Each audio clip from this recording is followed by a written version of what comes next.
Room 442 is brought to you by North Star Bets. That's a win. Yine Avrupa'da oltre 80 gol. Messi!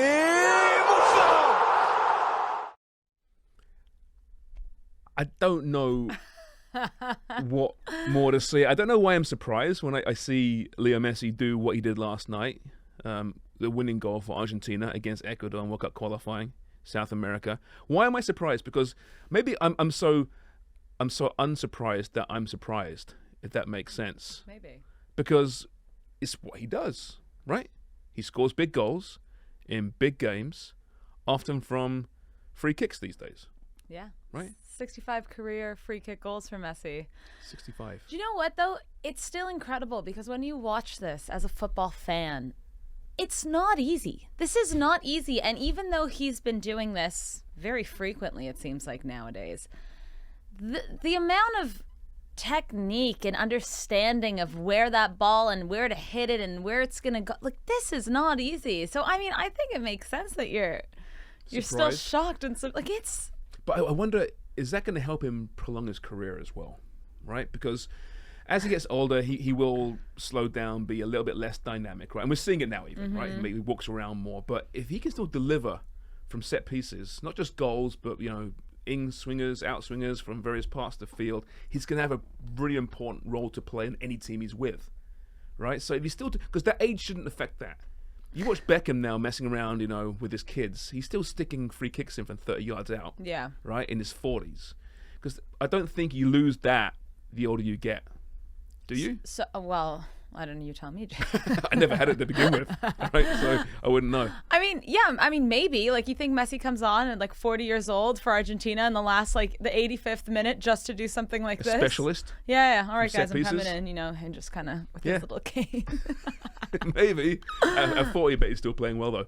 But yeah, I mean, it's just special. It's incredible. Ronaldo, by the way, who's known for his free kicks, more so than Messi, has 59 career free kicks.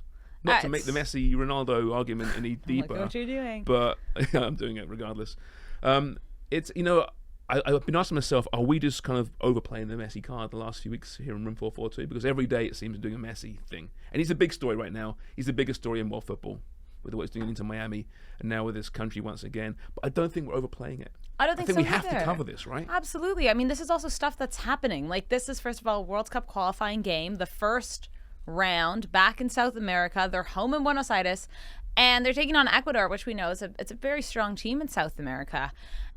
And then the way he's playing it, I mean, with Argentina, with Miami, he's performing. He's doing all these unexpected or maybe expected, but brilliant things that...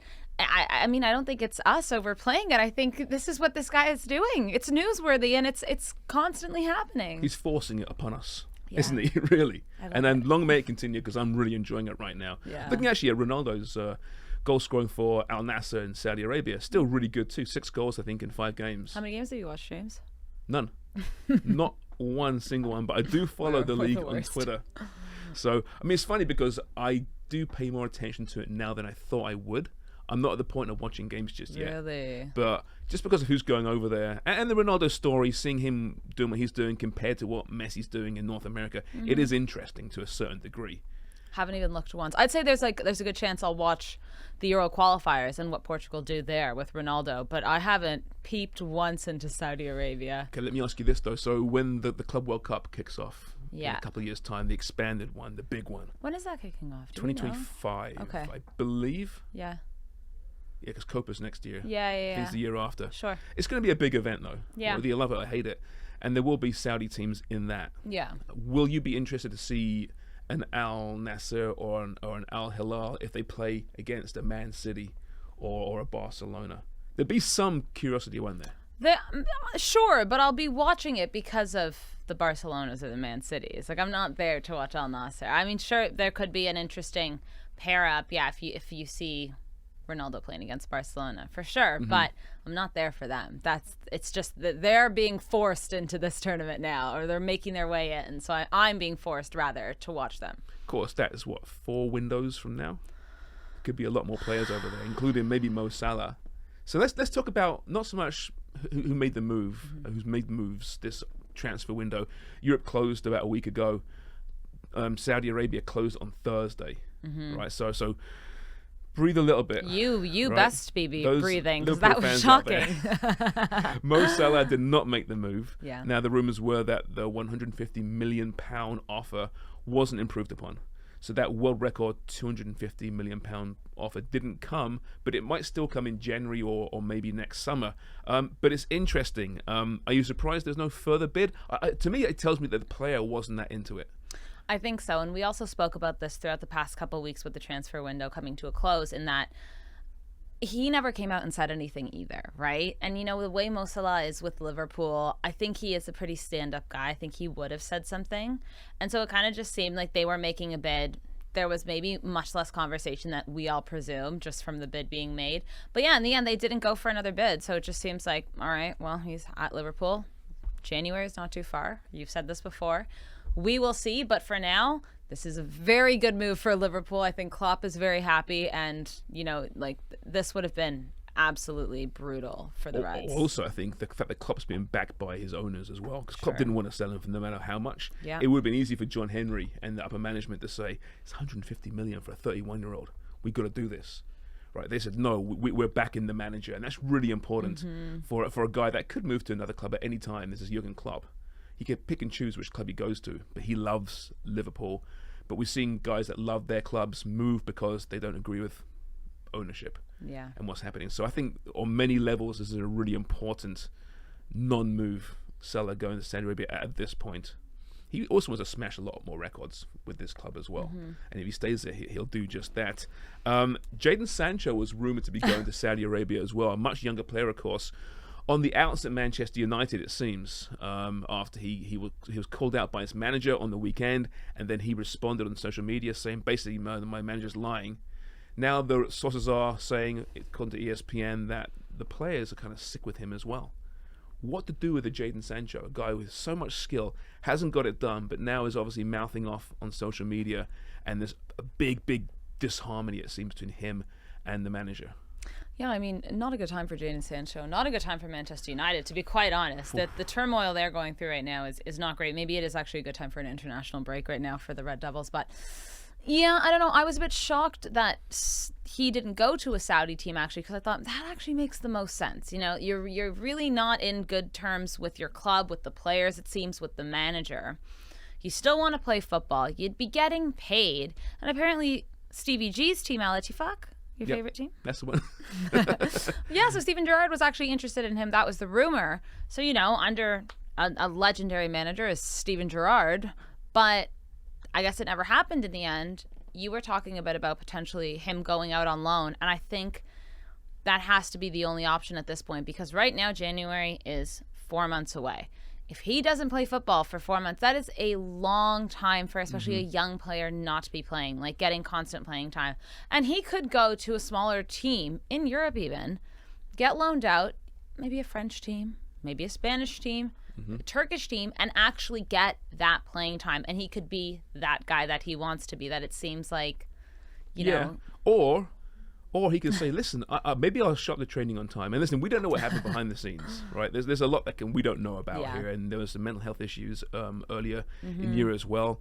He trained by himself through the entire World Cup break as well. But the issues are clear that he's not the best at timekeeping. Maybe he decides, I'll just be a fully professional. I'm going to apologize to my manager and say, listen, give me a second chance. I'm good enough. And prove himself.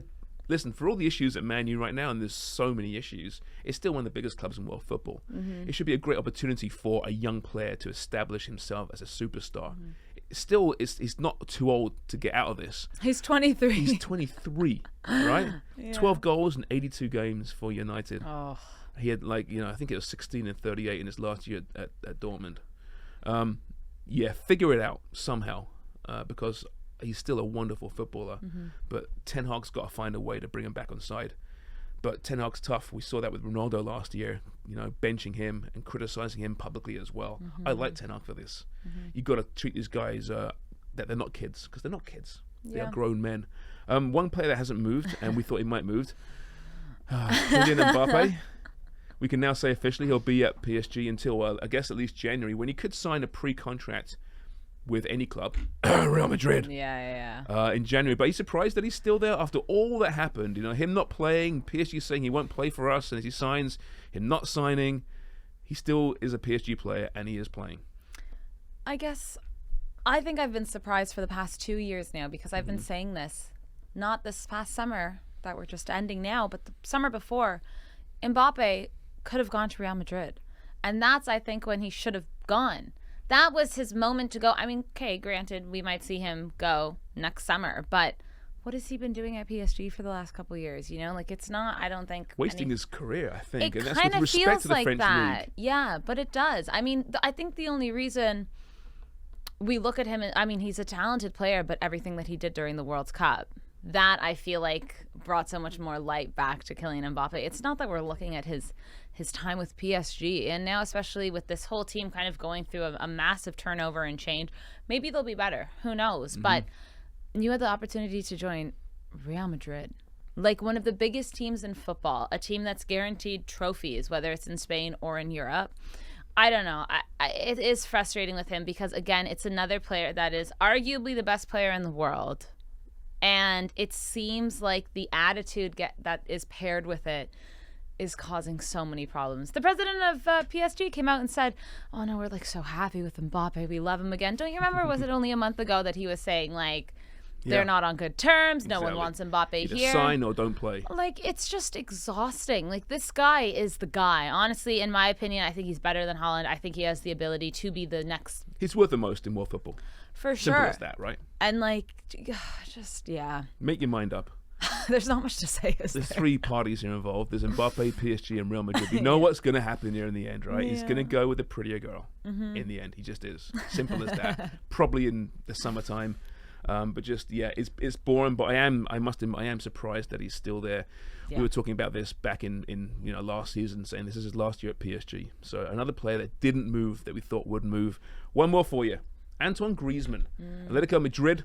Obviously, he's a star. He's had a wonderful career at Barcelona. Didn't quite work out for him quite as well, but we know how good he can be. He's 32 now. He loves the USA. Lots of rumors about him moving to MLS this past summer. Didn't happen. Is he the next big name, do you think, to make the trip across the Atlantic? Why not? I think maybe yes. I think it's hard when you have Saudi Arabia just next door, right? It's a lot closer for these European players and the money that's being offered. But I think you always think, oh, these guys, they're good guys. They wouldn't do it. But then you never know. So who am I to say? But, I mean, yeah, he does speak really highly of the U.S. I think he'd have a great time. He's such a fun player to watch, too. Like, he has so much excitement when he plays football. So definitely a possibility. He's kind of getting to that age. But I also know he, like, really enjoys his time at Atletico Madrid. He loves living in Spain. So I don't know maybe how long he will try and ride that out. But really quickly, because we're talking about Griezmann, and I was just perusing my Twitter before we jumped on here. So obviously France played yesterday. They beat Ireland 2-0. They asked Griezmann pre-match, Haaland or Messi, who should win the Ballon d'Or? Because we were just talking about this the other day. And he said, the best player in the world was Leo Messi and still is. Please don't confuse a goal scorer with a great player. Just leaving it there. Leaving it there. So a great player is more than just a goal scorer. Oh, for sure. Okay. I They're think, the big words. I think that's so true. I think he's right that Messi should win the Ballon d'Or. Yeah. But you can be a great player and be a goal scorer. And Well, win that's the what Ballon Messi d'Or. is. Messi's everything. Yeah. You can be both. Right, Just exactly. thought I'd bring it back to You always find a way, don't you? Eh? Always find. Yeah, Maybe he'll line up beside Leo Messi next year into Miami. Oh. You know, they'll find a way. Some weird kind of I could see designated Griezmann player. living in Miami, living that How can cool. they afford Alba, Busquets, Messi, and Griezmann? I can't understand the economic situations of MLS. I've tried to go with the what's it called, the Rams and the Tams and the Yeah, the Gam, not Ram. Gam. Gam and Tam. Yeah. It's really confusing. So Maybe we'll do a piece soon, like a 1-minute piece, scripted, explaining Gam and Tam. It'd be fun. It'd be so much fun doing Gam and Tam, wouldn't it? We love our Gam and Tam. No. But yeah, get Griezmann over to MLS somehow. I don't care where he is. Look pretty good in Toronto, by the way. They made some changes. Just saying. Not the Premier League, unfortunately, where I think he would have looked great earlier in his career. Speaking of the Premier League, 442picks.ca. Do not forget to sign up for free. Lots of money on offer, including the grand prize, $250,000. Room 442 is brought to you by North Star Bets. That's a win.